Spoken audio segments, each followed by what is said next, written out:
Bueno, gracias a Juan, a Pablo, al resto de la gente de sonido que nos invitó a hacer esta charla. Me parece muy buena idea. Son temas que no se tratan generalmente en las cátedras durante el año, así que está bueno por ahí hacer algunas cosas. Quizá más interesante la charla de Federico y Andrea, porque van a hablar de esta sala, precisamente la que usamos todos los viernes para dar clase, que creo que es interesante saber cómo se la arregló y se la puso en condiciones. En el caso de esta sala, creo que la ganancia fue muy grande, así que es interesante hablar de eso. En cuanto a mi charla, Juan y Pablo me comentaron la posibilidad de hacer algo sobre el Teatro Colón. El Teatro Colón es infinito, es como querer dar la historia de Argentina en media hora más o menos. Entonces se me ocurrió hablar de una cosa bastante particular, que es un poco por qué es tan importante el Colón a nivel mundial, cuál es el tipo de conocimiento que tiene la gente de este teatro. Bueno, esto hay que decirlo, todos nosotros somos parte de la facultad como docentes y estamos en un equipo de investigación, que es parte de la facultad y del IPEAL, y que nos dedicamos a salas y a la música que se hace en las salas. Específicamente en este último tiempo, a música sitiada, música compuesta especialmente para un lugar específico. O sea que también tiene que ver un poco con este tema. Bueno, este es el Colón, que todos los conocen. ¿Alguien no conoce el Colón? Estoy seguro que es el mejor teatro de ópera del mundo. Y está acá. Si estuviera en París estaría encerrado en una campana de cristal. Está en Argentina. Así que es una pena que estando tan cerca no lo conozcan. Bueno, para los que no lo conocen, esa es una foto de tantas que hay. Esta es unas plantas y un corte del teatro. Es un teatro que fue consecuencia de una evolución muy lenta desde el siglo XVII hasta el fin del siglo XIX, en lo que se conocen como teatros italianos de herradura. Son teatros con una caja escénica muy grande. La caja escénica del Colón es inmensa, todo esto. Fíjense que es más alta que la sala en sí misma. Esta es la sala, esta es la caja escénica. Y la boca de escena es simplemente esto. O sea, la caja escénica tiene 3 veces y media la altura de la boca de escena. Necesario para poner los cortinados, los telones, las escenografías. Con un foso, que está acá. O sea, es un teatro de ópera con un foso ya específicamente hecho para ocultar a los músicos. El foso está acá. Y tiene una cantidad muy grande de niveles tipo palcos, cazuela, tertulia, paraíso, donde la gente se ubica no solamente en la platea, sino en estos niveles elevados. En total tiene una capacidad de más de 2.300 personas sentadas, y más todavía si se usan algunos lugares donde la gente va parada, que están prohibidos ahora por cuestiones de evacuación ante incendio. La gente que está ahí, si hay un incendio, le costaría mucho salir. Pero en realidad se ha usado con casi 4.000 personas en algunas funciones muy especiales.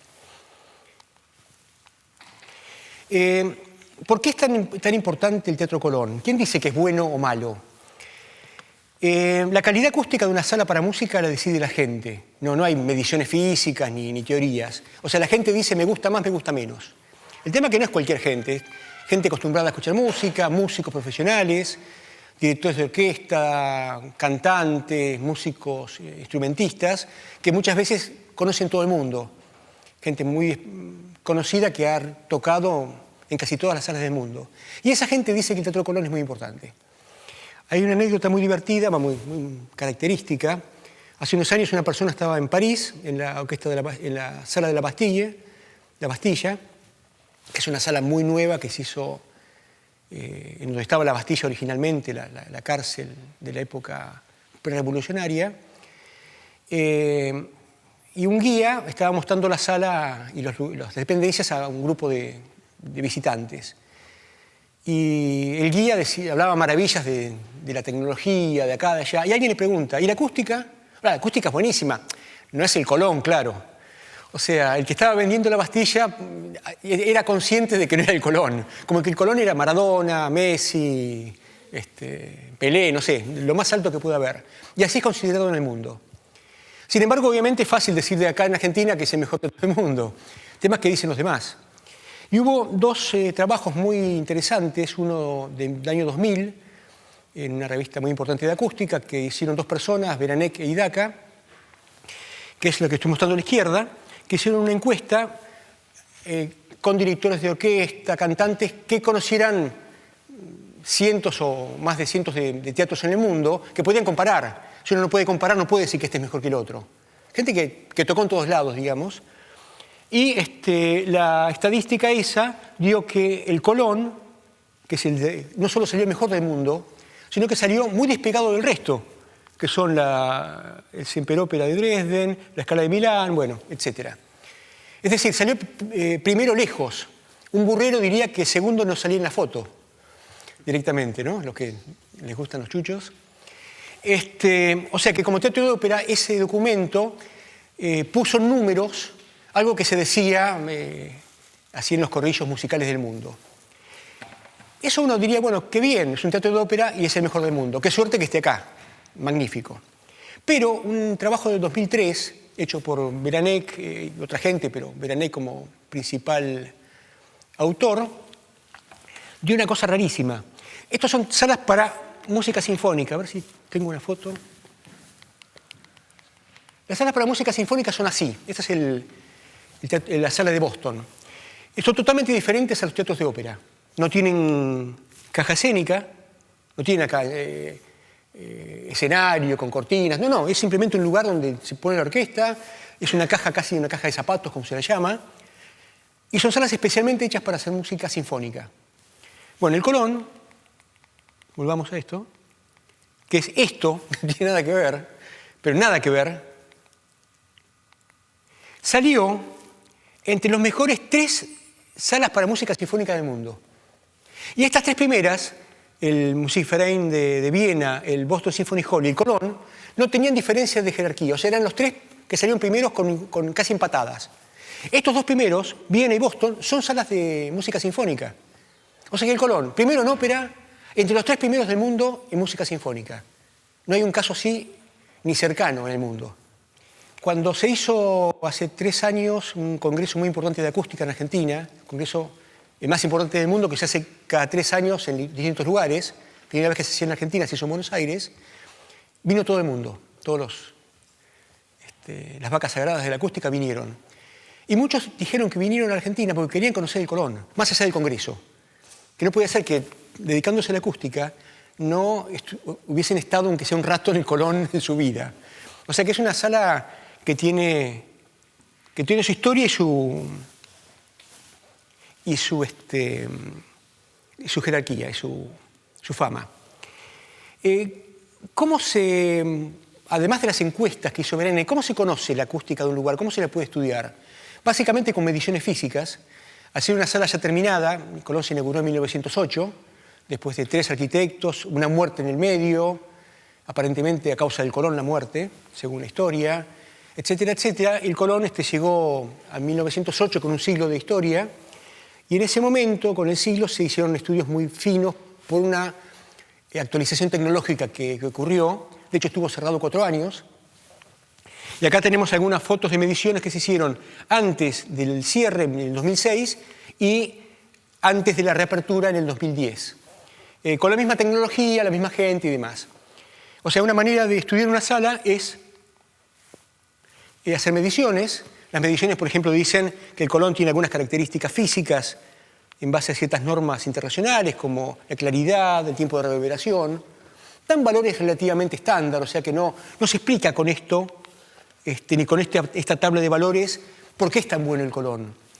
Pero sí, si uno analiza una señal en el Colón, en un punto particular de la platea, en una butaca, generando cierto ruido en el escenario, esto que ocurre en el Colón es bastante particular. Tiene cosas interesantes, que no son posibles de descubrir solamente con las mediciones clásicas. Otra manera de estudiar un teatro así, bueno, estas son una cosa interesante. Estas son mediciones según las normas clásicas, pero está mostrando que la platea del Colón prácticamente no cambia la intensidad sonora, o sea, el nivel o la calidad de reflexiones laterales, que vamos a ver dentro de un minuto qué es eso, en casi la totalidad de la platea. O sea, es una platea muy pareja. Cosa rara, porque las plateas de los teatros de ópera son generalmente malas. Si uno va a la Scala de Milán, a la Ópera de París, al Covent Garden en Londres, a esos lugares, la platea es donde peor se oye. ¿Por qué? Porque generalmente el sonido de la orquesta que está en el foso va para arriba Y los cantantes tienen como gran reflector el piso del escenario, y también va para arriba eso. Entonces, platea es generalmente mala. La platea del Colón es gloriosa. Bueno, y acá esta medición está mostrando un poco eso, que los valores son muy buenos y además muy, muy parejos. Fíjense, esto no es nada la diferencia entre 2,8 y 3,9 para una distancia de 30 y pico de metros, no es nada. Es como que fuera todo parejito, cerca o lejos, lo cual es contrario a la física normal, digamos. Otra manera de estudiar, me pasé una, ¿no? Ahí está. De estudiar la acústica de un lugar es hacer una simulación digital. Es decir, no tener ya la sala, sino modelarla, hacer un modelo en un programa de acústica y demás. Tiene una ventaja muy grande, que uno puede cambiarle cosas que por supuesto es algo que no podría hacer en la sala real. No puedo agarrar el colón y decir, bueno, vamos a mover una pared 1 metro para adelante a ver qué pasa. Estaría en Devoto, no sé en qué cárcel en este momento. En cambio, en un modelo digital es fácil hacer eso. Así, bueno, ¿cómo puedo hacer para cambiar el colón y ver qué pasa? Si yo lo hago más petizo, más alto, más gordo, le cambio la absorción de las superficies, cambio la inclinación de la platea, cambio la inclinación del escenario, ¿qué pasa con el colón? Bueno, eso se puede hacer sin costo en un modelo digital. La ventaja que teníamos nosotros en este proceso es que el modelo digital se cargó con las mediciones hechas en la sala.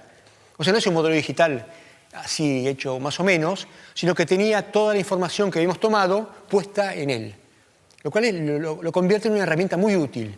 De hecho, estos valores y estas señales se pudieron reproducir muy bien en el modelo digital, sin necesidad de ir a la sala real.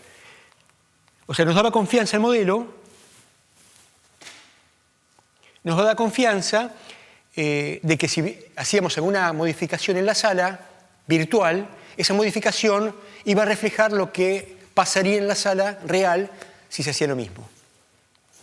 Bueno, estos son, por ejemplo, acá solamente toda esta cantidad de valores, que son muchísimos, para una fuente puesta acá en el escenario y un espectador sentado en la mitad de la platea. Obviamente uno puede poner las fuentes donde quiera, usamos cerca de 14 fuentes virtuales en el estudio, en el foso, en el escenario, atrás, y cerca de 40 receptores virtuales también en platea, palcos, cazuela, etc. Y también, obviamente, puede hacer cosas como esta que el programa digital permite hacer mapeos de energía lateral, lo que sea que necesitamos ver en la sala. ¿El tema cuál es acá? Con toda esa información, lo que empezamos a analizar en algún momento fue por qué era tan bueno el Colón para música sinfónica, cuando no había sido hecho para eso.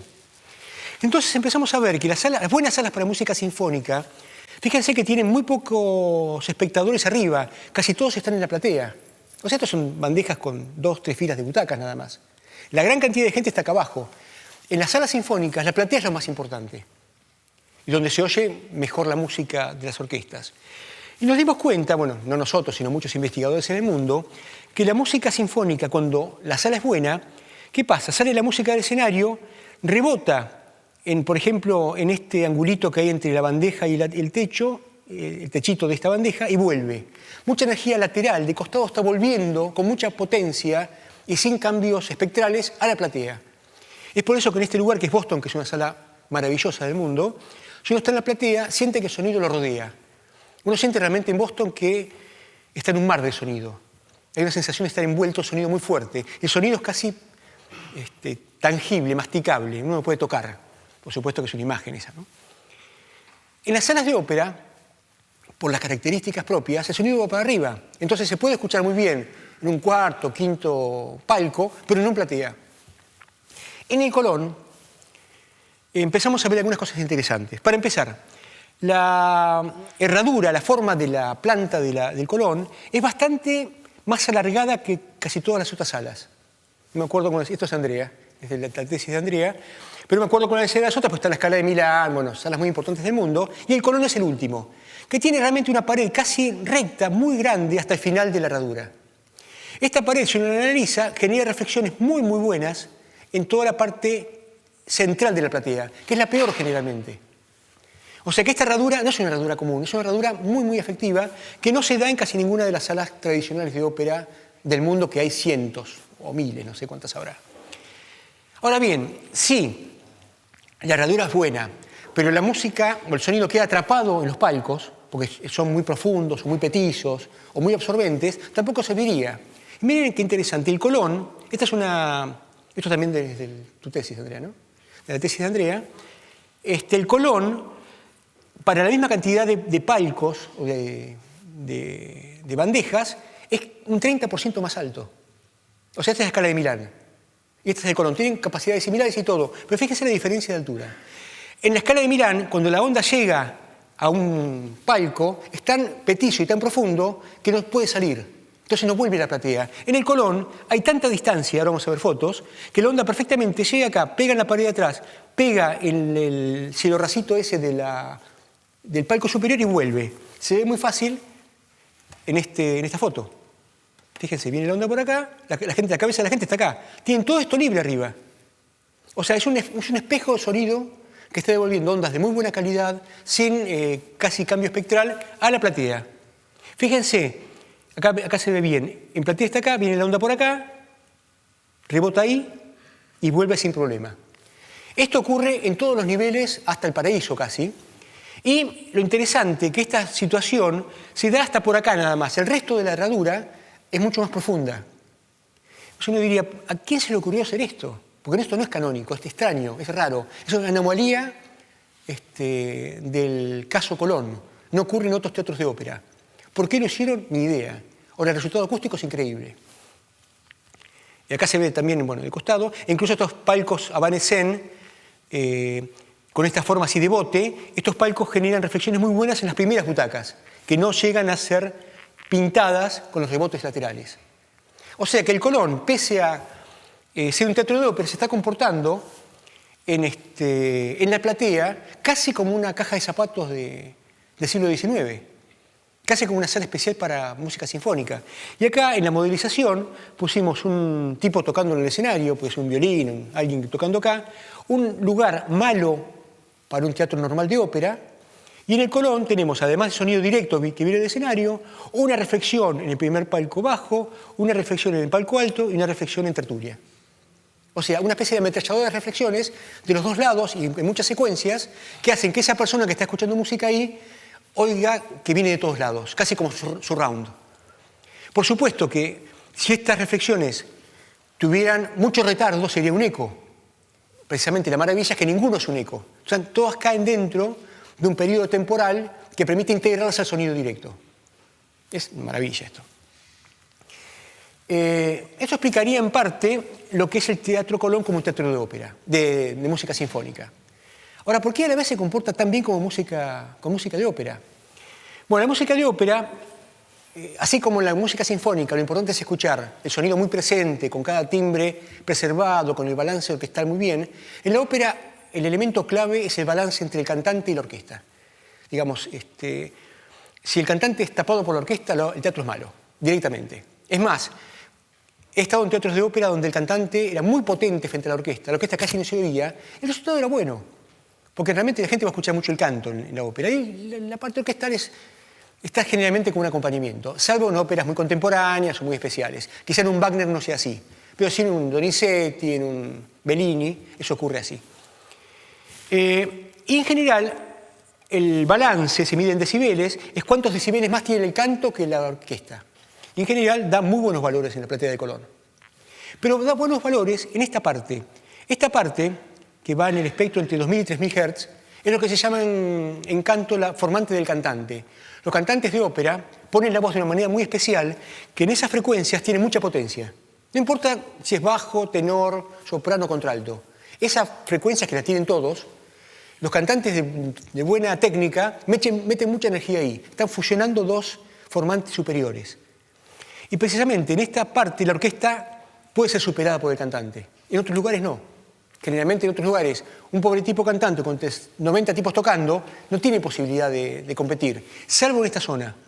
Precisamente en la platea del Colón, por los motivos que vamos a ver ahora, la zona de la formante del cantante, entre acá y acá más o menos, tiene mucha más energía que la zona grave, que están los contrabajos, los trombones y demás. O sea, el balance en la platea de color no solamente es muy bueno a nivel de valores, sino a nivel de la zona espectral que está favoreciendo.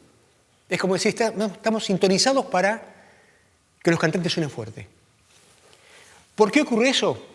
Básicamente, veamos en el foso. La orquesta en el foso, acá están los músicos adentro, como están abajo y tienen la baranda de foso, prácticamente en platea no va ningún sonido directo. Va todo sonido o que rebota en varios rebotes complicados, que es el palco Evanescent, o en el cielo raso de la sala. Pero siempre son rebotes mucho menos importantes, esto es en azul, que lo que es esto que es el sonido difuso, por difracción. Lo que pasa, digamos, como algo de segundo término. Obviamente, lo bueno que este sonido por difracción en el color es muy bueno. Uno no oye la orquesta directamente, pero lo que sale por difusión tiene una gran calidad acústica. Suenan los instrumentos muy bien, pero con poca potencia. En cambio, lo que está sobre el escenario, acá está alguien sobre el escenario, está usando esas características que eran propias de la sala como sala sinfónica. O sea, el cantante tiene todas las ventajas de la música sinfónica arriba y no las desventajas de la orquesta abajo. Esto explicaría, en gran medida, por qué es tan bueno también para ópera el Colón. Pero no explica por qué es tan bueno para ópera arriba. O sea, esto sería en platea. La platea es gloriosa. En la parte de arriba, el cantante, el músico en el foso empieza a ser visto. Bueno, se digo el Colón, en la parte de paraíso, los músicos se ven. O sea que la ventaja de barrera que tenían los cantantes con respecto a la orquesta, al estar la orquesta en el foso, no la tienen arriba. Pero hay una cosa interesante. La única fuente acústica que usa el gran piso, el superreflector del piso, para favorecerse es el cantante, porque la orquesta estar en el foso no lo usa. Entonces, ese reflector de piso está generando 3 decibeles más en la parte de arriba de los niveles que no favorecen a la orquesta. O sea, esos 3 decibeles que teníamos en platea por la barrera de foso, la tenemos ahora por básicamente el reflector de piso y por el rebote en el cielo raso para los niveles más elevados, que son paraíso, cazuela, etc. Es decir, el Colón, con una geometría muy, muy rara, muy especial, está teniendo lo mejor de los dos mundos. Y es el único del mundo que hace eso. No quiero decir que con esto hayamos descubierto todos los secretos del Colón, seguramente hay muchos más que no conocemos, pero por lo menos empezó a tener sentido una relación entre la física, la arquitectura del teatro y lo que se oye. No sé si han estado algunos de ustedes en algún teatro de ópera del mundo, pero la diferencia es criminal. No es una diferencia chica. Algunos de nosotros, cuando hemos empezado a viajar por motivos profesionales, cuando íbamos a teatros de afuera y nos decían esto es la Scala de Milán, esto es la Scala de Milán. O sea, nos parecían todos una porquería, hasta que nos dimos cuenta que era porque estábamos mal acostumbrados. Teníamos una maravilla como cosa normal y nos parecía normal eso. No es normal eso. Es absolutamente fuera de norma. Obviamente se puede hablar muchísimo más del Colón, hay millones de cosas para hablar, de la restauración y demás, pero yo pensé que era más interesante que ustedes hicieran preguntas sobre el tema que generalmente, digamos, genera muchas incógnitas. Por ejemplo, ¿qué sabían los tipos que lo hicieron de esto? Es una pregunta que todo el mundo hace. Si el conocimiento de la época daba para tanto, ¿por qué no se hicieron iguales después? ¿Por qué si los teatros del siglo XX son todos malísimos? Cuando los tipos del siglo XIX hicieron algo tan maravilloso. Es decir, son preguntas que automáticamente salen. Como dato interesante, en el siglo XX prácticamente no se hicieron buenas salas de música.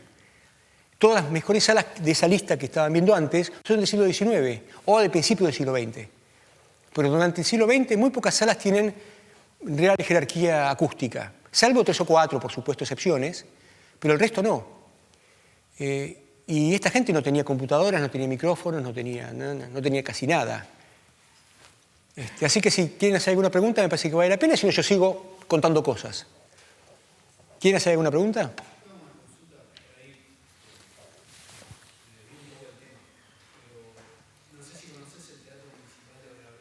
Sí. Tengo entendido que es como una copia más chica del Teatro Colón y está considerado uno de los 5 teatros más polenta de Latinoamérica. ¿Qué me puedes decir Bueno, ese teatro lo conozco bien porque hice un estudio sobre el teatro y diseñé una cámara acústica que al final se hizo distinto. Es difícil la pregunta que me haces porque casi toda la gente te dice que su teatro es de los mejores de Latinoamérica. O sea, vas a Saliqueló, no sé si hay teatro en Saliqueló, pero te van a decir eso. En el mundo pasa eso.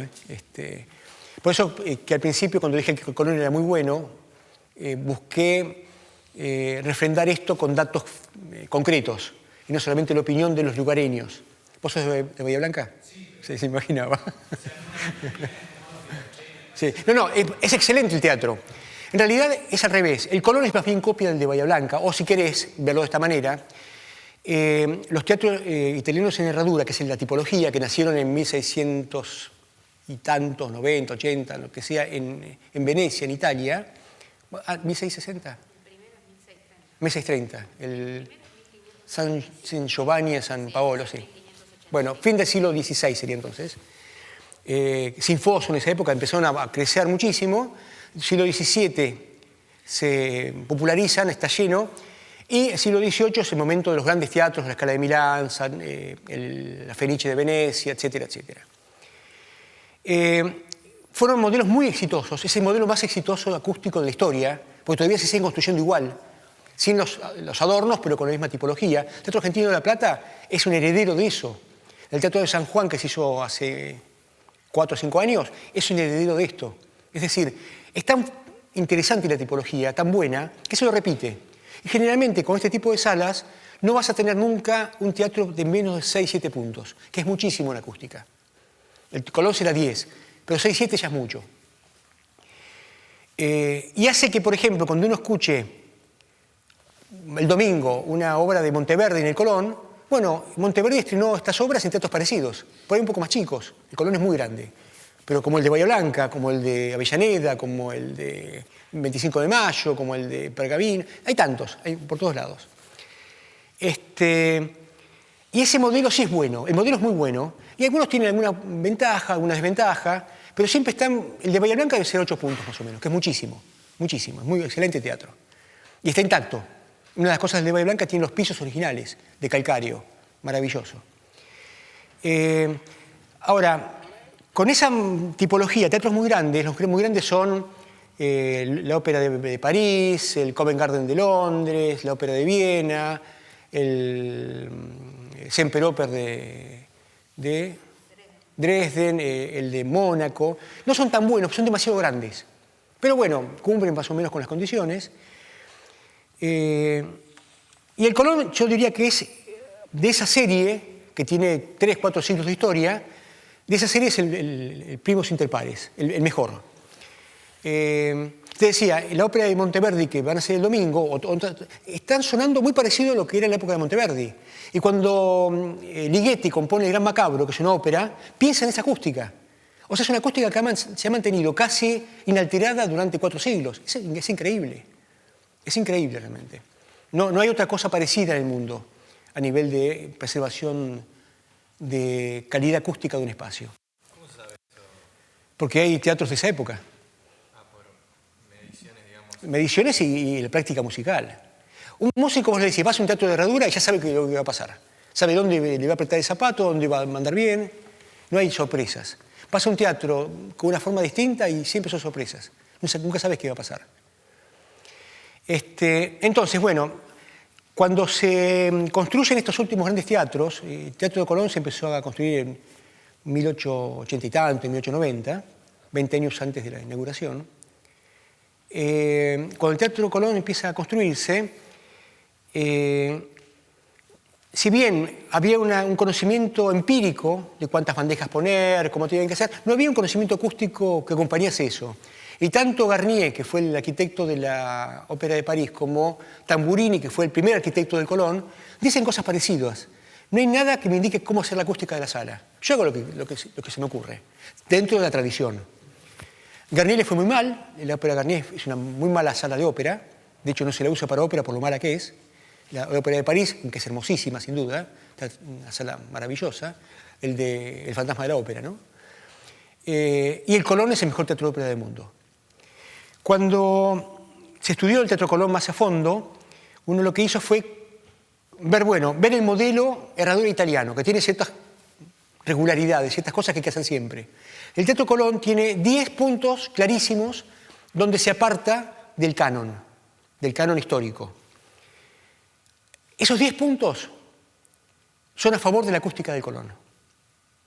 O sea, ¿cómo que un tipo que decía que no sabía nada de acústica hace 10 cosas distintas a lo que se esperaba del modelo, y las 10, analizadas con herramientas del siglo XXI, dan a favor de la acústica, como que mejoran la sala? ¿Cómo me explican eso ustedes? Estadísticamente tienen que haber sido 50 y 50. No más que eso. Y dan 100 de 10. 100% de 10. ¿Cómo lo explican? ¿Qué explicación hay para eso? ¿No están los registros de las... Sí, están en muchos registros. ¿Y Pero los registros de las mediciones que hizo para crear la... no había mediciones acústicas en esa época, no existían. Mediciones no acústicas. No, los planos. Está el libro de Meano, que dice Claro. que la acústica no Claro, y se los sabe cambios nada. que haya hecho no hace que... Andrea te contesta. Hay un libro de Meano, de uno de los arquitectos que trabajó en la obra, que en una de las partes describe la acústica del teatro y dice de la acústica no se sabe nada. O sea, tira y pegue. Ahora, tirás 10 y pegas 10. ¿Qué explicación le dan ustedes? Yo tengo una explicación. No, porque no puedes hacerlo y tirarlo abajo. No, pero lo nuevo del Colón no está en ningún lado. Son anomalías del prototipo. Eso es lo extraño. Por ejemplo, la altura mayor. Los fondos perdiendo el lugar de palcos. O sea, un arquitecto pone la pared más atrás para ganar lugar de palcos. Es contrario al instinto del arquitecto de poner más butacas. Meter la pared más adelante. ¿Por qué lo hizo? Ahora, el resultado es espectacular acústico. ¿Por qué lo hizo? Yo tengo una explicación, pero no sé si a ustedes se les ocurre alguna. La mía es muy científica. Pacto con el diablo. Te vendo el alma, me das los secretos. Otra no se me ocurre, porque no coincide con nada lo que uno esperaría de un análisis racional. Porque además, estas cosas se descubrieron hace 5 años, 10 años. Y con herramientas, grabaciones, micrófonos, computadoras. En esa época no había nada de esto. Nada. Así que es interesante el tema, sí. La cantidad de público que hay en la sala influye de alguna forma en, digamos, la resultante sonora. Sí, todas las salas cambian según la cantidad de público que hay adentro. Son más secas con más público. De todas maneras, el Colón tiene tanto cortinado, está mullida la parte de los tapizados, que el público lo hace cambiar poco. Pero eso es igual, es una virtud de los teatros de ópera italianos. Casi todos cambian poco entre vacíos y llenos. En cambio, las salas de música sinfónica sí cambian mucho en general. La que les mostré hoy, la de Boston, es una cosa en ensayo y otra cosa en concierto. Pero las salas tipo Colón, eso no es una virtud del Colón, es una virtud de la tipología italiana en realidad. Pero sí cambia. No mucho, pero cambia. Una pregunta.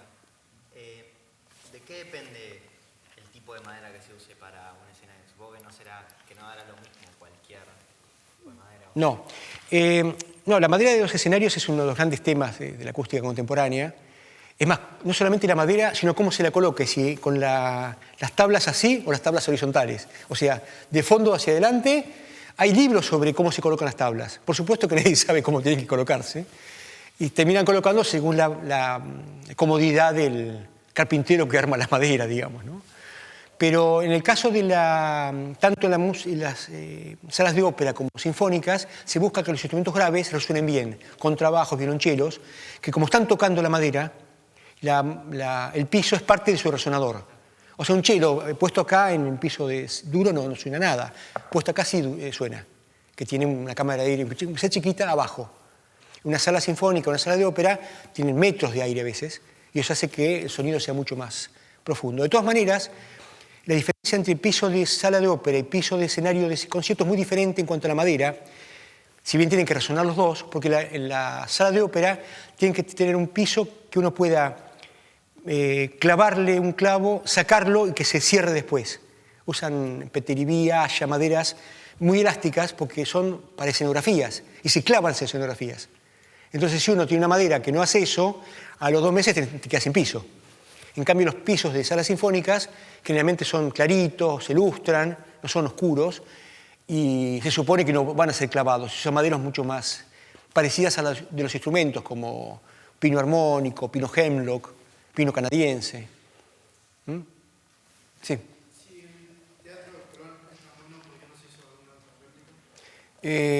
Bueno, hubo en Argentina una vez alguien nos dijo, ¿no nos salía un Colón igual en una provincia? Imaginen la provincia. El equipo que estaba trabajando, especialmente los arquitectos, les dio un ataque de risa, porque es imposible hacerlo ahora. Primero que no hay artesanos para hacer ese tipo de sala. El costo sería demencial, porque precisamente esa tecnología, esa expertise, si hay gente es poquísima y cobra fortunas. Y después que hay un sinsentido histórico. Ningún arquitecto va a querer hacer hoy una sala del siglo XIX. Es como una especie de suicidio estético del arquitecto. O sea, lo que hay que hacer es hacer salas modernas, con tecnología moderna, porque el Colón tiene muchos problemas, además, guarda, está bien, acústicamente es una maravilla, pero no se ve casi en ningún lado. O sea, una ópera, la parte de atrás uno la imagina, salvo que estés en platea o en los primeros palcos adelante. Arriba y los costados ves 5 metros de escenario nada más. Tiene muchos problemas de ese tipo. Pero en realidad es un tema de que todo arquitecto, todo constructor va a querer siempre hacer algo que muestre su firma estética, por supuesto. Ningún arquitecto en serio haría una cosa así. Pero además sería imposible, yo creo. Sería imposible a nivel de artesanos, de técnica, y costaría de ser posible, porque bueno, si uno pone mucha plata es posible, pero el costo sería 5 teatros comunes más o menos. Igual yo no lo haría, digamos, no. Está el Colón, hay que cuidarlo, el Colón, que es una cosa diferente. Hay que cuidarlo mucho, hay que evitar que se incendie, como Notre Dame, etc. Y estudiarlo para hacer cosas modernas con el know-how de esa gente. Ese es el tema, sí. ¿Y los teatros del siglo XXI, o sea, algunos se acercan? Sí, hay algunos muy buenos, sí. Yo diría que ahora ha cambiado mucho la acústica en los últimos 10, 15 años y se está empezando a entender algo que antes no se entendía. Es complicado, no es para explicarlo acá, pero creo que ahora creo, porque hay que demostrarlo con obras, ¿no? Pero creo que se están haciendo salas muy buenas en este momento. Algunos se están haciendo, no todos, pero hay salas muy buenas. Nada, absolutamente nada. Está impecable. Lo que sí es que un teatro como el Colón tiene la parte que no se mueve, digamos, las butacas, pero tiene un elemento que es muy variable, que es la escenografía. Es decir, uno puede arruinar la acústica del Colón con una muy mala escenografía, muy absorbente. Hay un caso famoso, en el año 1997, hicieron Sansón y Dalila con Plácido Domingo. Plácido Domingo en esa época tenía un caño así en la garganta. Te cantaba cerca y te dejaba sordo, un animal. Y Plácido Domingo es Sansón. El momento más terrible de la ópera es cuando Sansón tira las columnas del templo y se suicida, pero derrota a los enemigos, a los fariseos. Bueno, ¿fariseos eran? ¿O filisteos? Bueno, alguno de esos malos. Filisteos. Y lo pusieron al fondo del escenario con un escenario muy absorbente. Y Plácido Domingo se oyó así. O sea, eso no es culpa del cantante. Encima con ese cantante, que era un animal. No, muy mal hecha la escenografía. O sea, el Colón, siempre que uno vaya a ver una ópera, va a depender del Colón, que es maravilloso, y de qué hacen los escenógrafos. Tanto es así que en algunos lugares del mundo, y lo intentamos hacer acá con algunas óperas en el teatro argentino hace unos años, las escenografías también se prueban acústicamente. Es decir, cuando alguien propone una escenografía, hay alguien que dice, bueno, vamos a estudiarlo un poco, a ver si este material funciona. Y realmente, una mala escenografía puede hacer que un cantante increíble como Plácido Domingo suene débil. Ahora, ¿qué pasa si hay cantantes normales, no Plácido Domingo? Y no se oyen. Y cuando una persona paga una entrada o quiere ver una obra, tiene derecho a escuchar lo que está sucediendo en el escenario. Entonces, es muy tonto del director del teatro, del empresario, quien sea, no tomar en cuenta este tema. Porque, bueno, hay cantantes muy buenos que no tienen potencia. No por eso son malos cantantes. Y en una ópera el balance cantante-orquesta es muy importante realmente. Sí. Te quería preguntar por la claridad. ¿Qué diferencias o similitudes tiene con otras salas a nivel mundial? La claridad, esa difusión que hacen los costados del Colón sobre la platea, bueno, arriba la claridad es fantástica en cualquier teatro de ópera más o menos normal. O sea, ahí no sería una gran ventaja, aunque el Colón es muy bueno también, por supuesto. Tiene una ventaja en cuanto al timbre, la textura del sonido, pero no en cuanto a la claridad. En platea es muchísimo mejor que en cualquier teatro que haya escuchado yo. Por ejemplo, en la Scala de Milán, la claridad es buena, pero a costa de matar la sala. La sala es muy absorbente, tiene muy poca reverberación, los cantantes se oyen bien, pero la música suena como si estuviera atrás de una cortina. Suena muy poco presente. En el Colón tenés los dos mundos muy presentes a la vez. De todas maneras, el Colón responde a lo que sería una sala a simple pendiente, o sea, una sala muy tradicional en cuanto a la reverberación. Las salas del siglo XXI son un poquito más tuneadas en ese punto. ¿Qué fue lo que se cambió en la remodelación?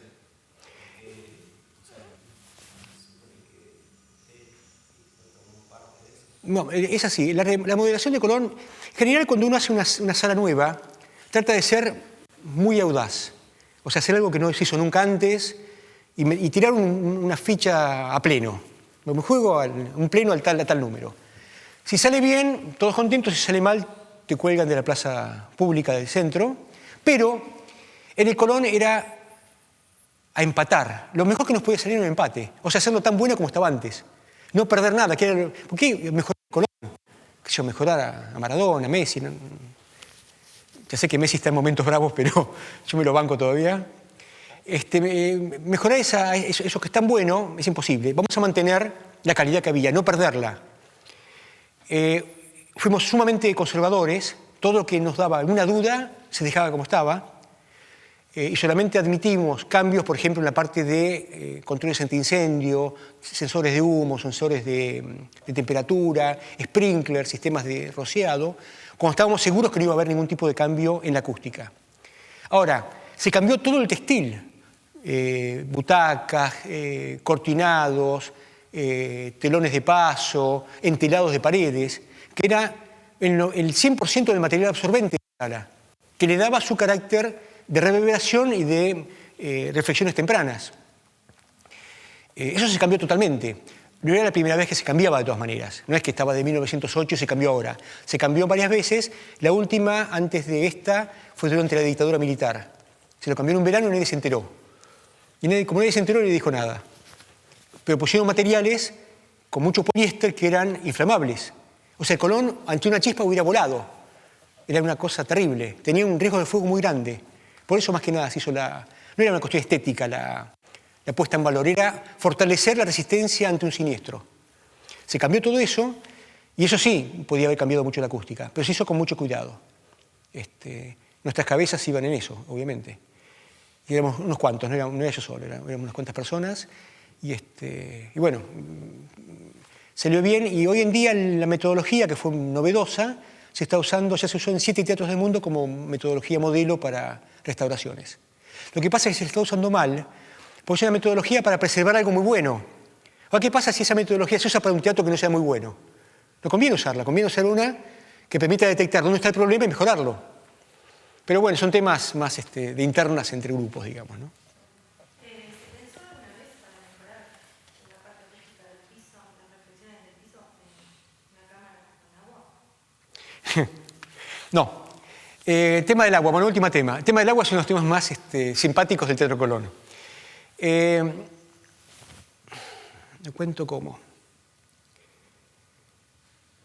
Salió un diario muy importante de Buenos Aires, cuando estábamos en los arreglos, que un periodista muy conocido de Buenos Aires, no voy a decir quién, pero es muy conocido, que esperaba al tipo que los que estaban con las obras del Colón no modificaran el curso del arroyo que va por debajo del Colón y que le da su característica acústica tan importante al foso. Bueno, el arroyo fue secado en 1887. En un pantano donde está el Colón, se secó el arroyo, se lo desvió, está entubado por otro lado y no hay ningún arroyo debajo del Colón. O sea, ese mito del arroyo está desde la época de María Castaña, más o menos. Pero se sabe que muchos teatros de ópera en el mundo tenían abajo del escenario una pileta con agua. Y se suponía que era por acústica, con lo cual tu pregunta viene de ahí seguramente. Las piletas con agua se eliminaron casi todas en el siglo XX, las que las tenían, y quedaron 2 o 3 teatros con agua, uno en Suecia, en Estocolmo, y en la década del 60 del siglo XX se hizo un experimento, se llenó de público, se hizo una ópera, 2 versiones de algunas partes, digamos. Parte A, nadie sabía, con pileta llena o vacía, parte B, con pileta llena o vacía. Entonces la gente tuvo que llenar una encuesta, los músicos y los asistentes, si había habido alguna diferencia, y si había notado diferencia, ¿cuál les gustaba más? Consecuencia, exactamente lo mismo. No había ninguna diferencia acústica entre el bajo escenario con agua o sin agua. Y obviamente los análisis históricos dieron la lógica. Los teatros de ópera, ¿cómo se destruían? Pregunta que les hago a ustedes. Fuego. Antes de la luz eléctrica se iluminaba con fuego. Lámparas de aceite, lámparas de cebo. Fuego en un lugar, todo de madera, con cortinados, una carga de fuego, cualquier cosita y terminaba incendiando el teatro. De hecho, la Scala de Milán se incendió creo que 5 veces, no sé cuántas, hasta la Segunda Guerra Mundial, que se incendió por bombardeo, pero antes fueron por fuego. Bueno, ¿la Fenice cuántas veces? Pues Fenice también un montón. La última por un acto de vandalismo, digamos, ¿no? Le incendió un tipo. O sea, que era lo normal. ¿Y cuál es el elemento que se incendia primero? Siempre el escenario, que es donde está la cosa, tipo moviéndose con fuego, qué sé yo qué. Tener agua abajo del escenario es una medida de prevención antiincendio básica. Y de hecho han encontrado testimonios los historiadores donde muchos teatros se salvaron por tener la pileta llena de agua abajo. No por acústica, sino por incendio. Pero bueno, son esos mitos que van corriendo y ya hoy en día nadie lo mantiene. Bueno, yo termino acá. Gracias por venir, chicos. Ahora cedo el testimonio.